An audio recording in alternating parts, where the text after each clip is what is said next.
ನಮಸ್ಕಾರ ಸ್ನೇಹಿತರೆ. 2026 ಮಾರ್ಚ್ 19ರಂದು ಶಕ್ತಿಯುತವಾದ ಯುಗಾದಿ ಅಮಾವಾಸ್ಯೆ ಬಂದಿದೆ. ಹಾಗಾಗಿ ಇದಕ್ಕೆ ದುಪ್ಪಟ್ಟು ಹೆಚ್ಚು ಶಕ್ತಿ ಕೂಡ ಇರುತ್ತದೆ. ಈ ದಿನ ಯಾರು 100 ರೂಪಾಯಿ ಖರ್ಚು ಮಾಡಿ ಈ ಪದಾರ್ಥಗಳನ್ನು ಮನೆಗೆ ತರುತ್ತಾರೋ ಅವರ ಜೀವನದಲ್ಲಿ ಮನೆಗೆ ತರುತ್ತಾರೋ ಅಂಥವರ ಜೀವನದಲ್ಲಿ ಅದೃಷ್ಟದ ಬಾಗಿಲು ತೆರೆದುಕೊಳ್ಳುತ್ತದೆ. ಅವರಿಗೆ ಅಷ್ಟೈಶ್ವರ್ಯ ಪ್ರಾಪ್ತಿಯಾಗುತ್ತದೆ. ಅಷ್ಟೇ ಅಲ್ಲದೆ ಅವರ ಮನೆಯಲ್ಲಿ ಲಕ್ಷ್ಮೀದೇವಿ ಶಾಶ್ವತವಾಗಿ ನೆಲೆಸುತ್ತಾಳೆ. ಅವರಿಗೆ ಬೇಕಾದಷ್ಟು ಐಶ್ವರ್ಯವನ್ನು ಕೊಡುತ್ತಾಳೆ. ಹಾಗಾಗಿ ಮರೆಯದೆ ಈ ದಿನ ಈ ವಸ್ತುಗಳನ್ನು ತಪ್ಪದೆ ಮನೆಗೆ ತನ್ನಿ. ಒಂದು ವೇಳೆ ನಾನು ಹೇಳಿದ ಪದಾರ್ಥಗಳಲ್ಲಿ ಎಲ್ಲವೂ ತರಲು ಸಾಧ್ಯವಾಗದಿದ್ದರೆ ಕನಿಷ್ಠ ಪಕ್ಷ 2 ಪದಾರ್ಥಗಳನ್ನಾದರೂ ಮನೆಗೆ ತರೋಕೆ ಪ್ರಯತ್ನ ಪಡಿ.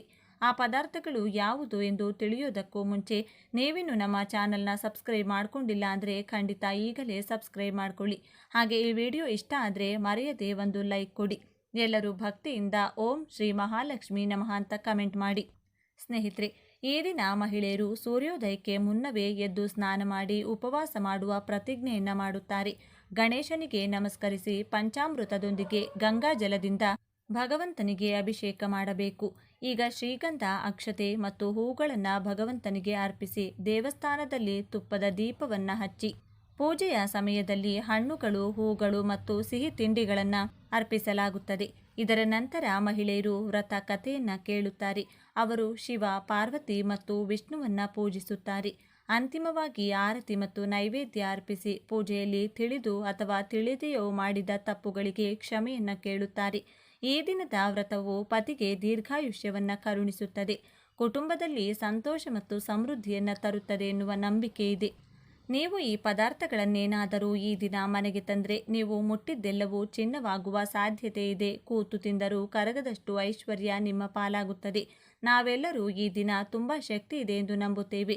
ಈ ದಿನ ನೀವು ಮನೆಗೆ ತರಬೇಕಾದ ಮೊದಲನೇ ಪದಾರ್ಥ ಅರಿಶಿನ. ಈ ದಿನ ಅರಿಶಿನ ತರೋದ್ರಿಂದ ದೀರ್ಘ ಸುಮಂಗಲಿ ಯೋಗ ಜೊತೆಗೆ ಅಷ್ಟೈಶ್ವರ್ಯ ಪ್ರಾಪ್ತಿಯಾಗುತ್ತದೆ. ಅರಿಶಿನವನ್ನು ಮಂಗಳಕರ ಪದಾರ್ಥ ಎಂದು ಹೇಳುತ್ತಾರೆ. ಒಂದು ವೇಳೆ ನಿಮ್ಮ ಮನೆಯಲ್ಲಿ ತುಂಬ ವರ್ಷಗಳಿಂದ ಯಾವುದೇ ಶುಭ ಕಾರ್ಯ ನಡೆದಿಲ್ಲ ಅನ್ನೋದಾದರೆ ಈ ದಿನ ಅರಿಶಿನವನ್ನು ಮನೆಗೆ ತಂದು ನೋಡಿ. ಅತಿ ಶೀಘ್ರದಲ್ಲಿ ಯಾವುದಾದರೂ ಒಂದು ಶುಭ ಕಾರ್ಯ ನಿಮ್ಮ ಮನೆಯಲ್ಲಿ ತಪ್ಪದೆ ನಡೆಯುತ್ತದೆ. ನಮ್ಮ ಪುರಾಣಗಳಲ್ಲೂ ಕೂಡ ಇದರ ಬಗ್ಗೆ ಒಂದು ಉಲ್ಲೇಖವಿದೆ. ಅದೇನೆಂದರೆ, ಪರ್ವ ದಿನಗಳಲ್ಲಿ ಅರಿಶಿನವನ್ನು ಮನೆಗೆ ತರೋದ್ರಿಂದ ಸಕಾರಾತ್ಮಕ ಶಕ್ತಿ ಮನೆಯೊಳಗೆ ಪ್ರವೇಶಿಸುತ್ತದೆ. ಹಾಗೆ ನಕಾರಾತ್ಮಕ ಶಕ್ತಿ ಮನೆಯಿಂದ ಹೊರಗೆ ಹೊರಟು ಹೋಗುತ್ತದೆ ಎಂದು ಹೇಳಲಾಗಿದೆ. ಇನ್ನು ಈ ದಿನ ನೀವು ಮನೆಗೆ ತಂದ ಅರಿಶಿನದಿಂದ ಹಾಲನ್ನು ಬಳಸಿ ಒಂದು ಲಕ್ಷ್ಮಿ ಬೊಂಬೆಯನ್ನು ತಯಾರಿಸಿ ಅದನ್ನು ದೇವರ ಮನೆಯಲ್ಲಿಟ್ಟು ಪೂಜೆ ಮಾಡಿ. ಪೂಜೆ ಮುಗಿದ ನಂತರ ನೀವು ಆ ಲಕ್ಷ್ಮಿ ಬೊಂಬೆಯನ್ನು ನೀವು ಹಾಗೆ ಹರಿಯುವ ನೀರಿನಲ್ಲಿ ಅಥವಾ ಬಾವಿಯೊಳಗೆ ಹಾಕಬಹುದು. ಅಥವಾ ಅದನ್ನು ಪುಡಿ ಪುಡಿ ಮಾಡಿ ಚೆನ್ನಾಗಿ ಒಣಗಿಸಿ ಒಂದು ಡಬ್ಬಿಯಲ್ಲಿ ತುಂಬಿಟ್ಟುಕೊಂಡು ನೀವು ಸ್ನಾನ ಮಾಡುವ ಮುಂಚೆ ಅದನ್ನು ಹಚ್ಚಿಕೊಂಡು ಸ್ನಾನ ಮಾಡಿದರೆ ಮೈಯಲ್ಲಿರುವಂಥ ದುರದೃಷ್ಟ ಹೊರಟು ಹೋಗಿ ಅದೃಷ್ಟ ಬರುತ್ತದೆ. ಹಾಗೆ ಮೈಯೊಳಗೆ ಸಕಾರಾತ್ಮಕ ಶಕ್ತಿ ಪ್ರವೇಶಿಸುತ್ತದೆ. ದೀರ್ಘ ಸುಮಂಗಲಿ ಯೋಗ ಹೆಚ್ಚಾಗುತ್ತದೆ. ಮೈಯಲ್ಲೂ ಮುಖದಲ್ಲೂ ಕಳೆ ಹೆಚ್ಚಾಗುತ್ತದೆ. ಆದರೆ ನಾವು ಈ ಅರಿಶಿನದಿಂದ ಲಕ್ಷ್ಮಿ ಬೊಂಬೆಯನ್ನು ತಯಾರಿಸಿದ ಕಾರಣ ಇದನ್ನು ಕಾಲಿಗೆ ಹಚ್ಚಬಾರದು. ಇನ್ನು ಈ ದಿನ ಮನೆಗೆ ತರಬೇಕಾದ ಎರಡನೇ ಪದಾರ್ಥ ಕಲ್ಲುಪ್ಪು.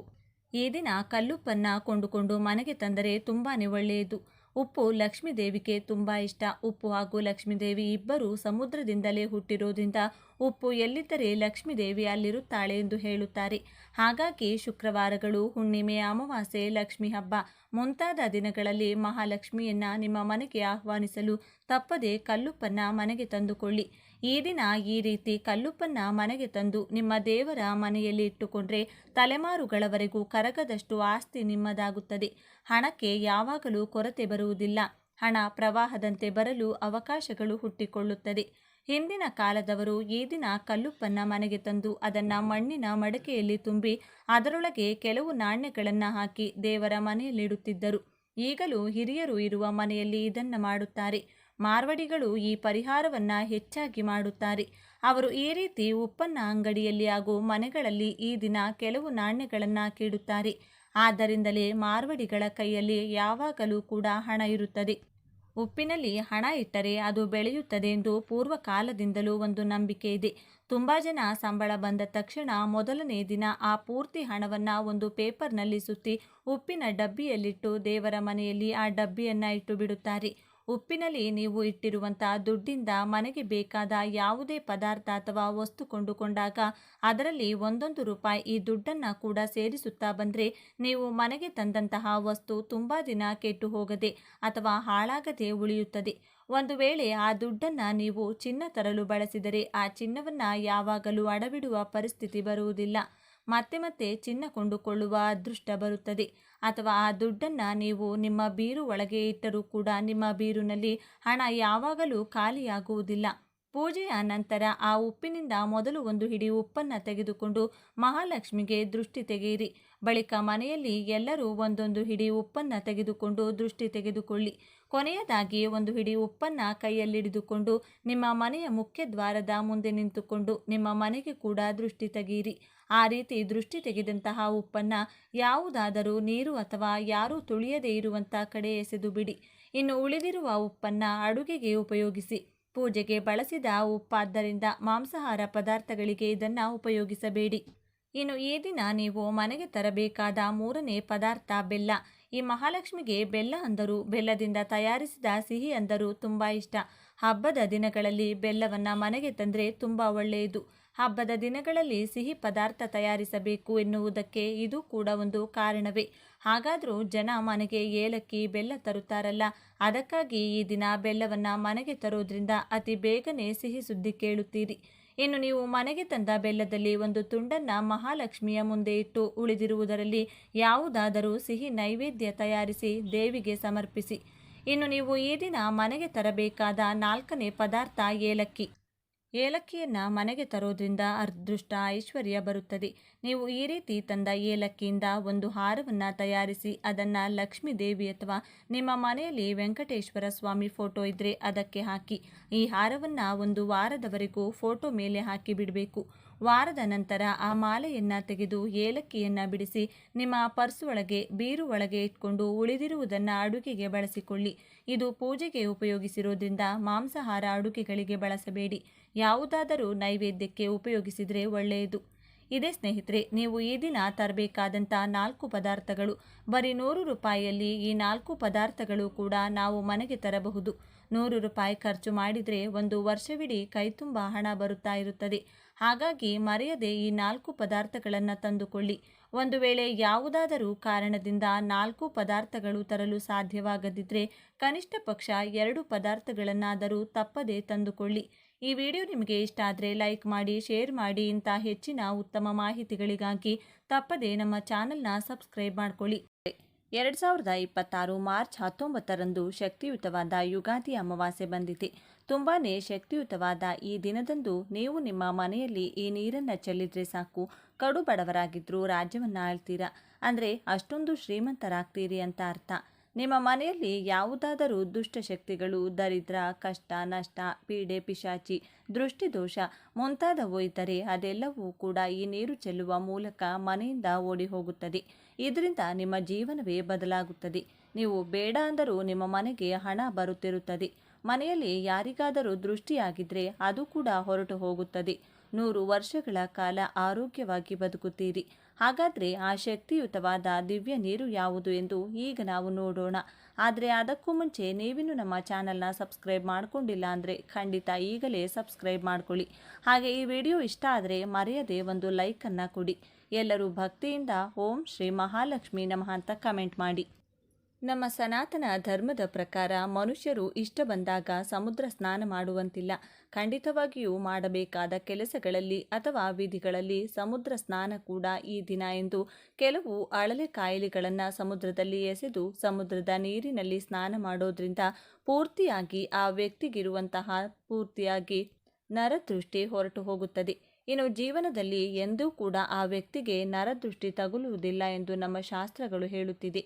ಈ ದಿನ ಅತಿ ಪವಿತ್ರವಾದದ್ದು. ಶ್ರೀ ಮಹಾವಿಷ್ಣು ಕೂರ್ಮಾವತಾರ ಪಡೆದು ಈ ಭೂಮಿಯನ್ನು ಕಾಪಾಡಿದ್ದು ಈ ದಿನ ಎಂದು ನಮ್ಮ ಕೂರ್ಮ ಪುರಾಣ ಹೇಳುತ್ತದೆ. ಈ ದಿನ ಚಂದ್ರದೇವರು ತುಂಬ ಸಾಮರ್ಥ್ಯವನ್ನು ಹೊಂದಿರುತ್ತಾರೆ.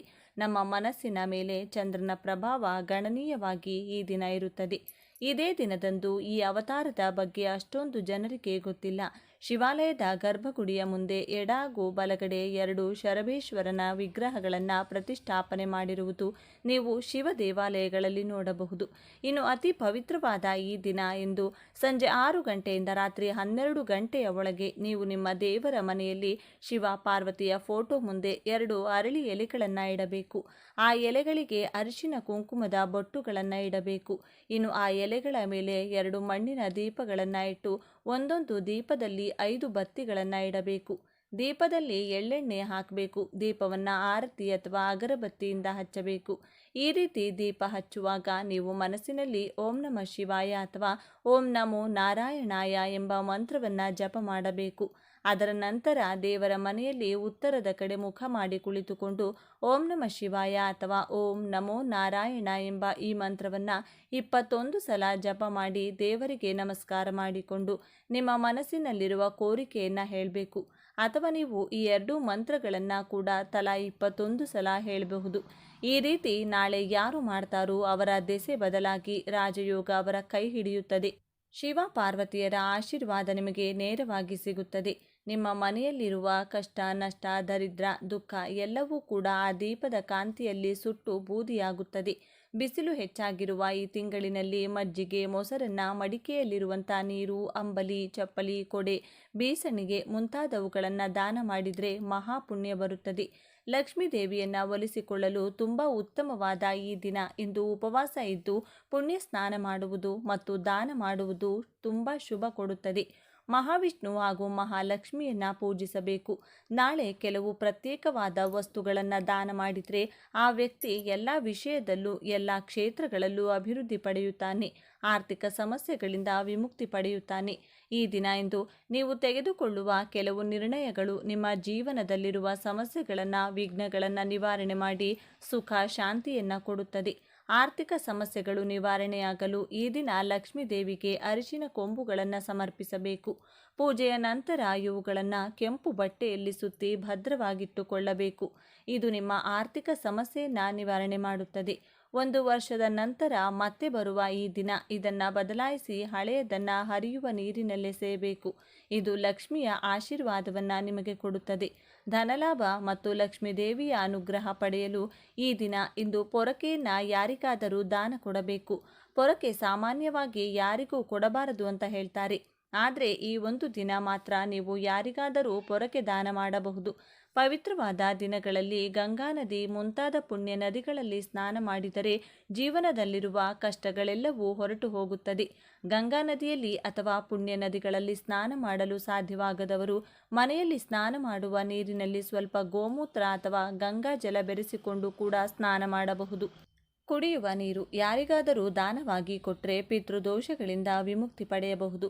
ನೀವು ಎಷ್ಟು ಕಷ್ಟಪಟ್ಟು ದುಡಿದರೂ ಫಲ ಸಿಗುತ್ತಿಲ್ಲ ಅಂತಿದ್ರೆ ಈ ದಿನ ಕಪ್ಪು ಎಳ್ಳನ್ನು ಅಥವಾ ಕಪ್ಪು ಎಳ್ಳಿನಿಂದ ತಯಾರಿಸಿದ ಯಾವುದಾದರೂ ಪದಾರ್ಥವನ್ನು ದಾನವಾಗಿ ಕೊಡಬೇಕು. ಚಂದ್ರನನ್ನು ಪೂಜಿಸಿದರೆ ಚಂದ್ರದೋಷದಿಂದ ಹೊರಬರಬಹುದು.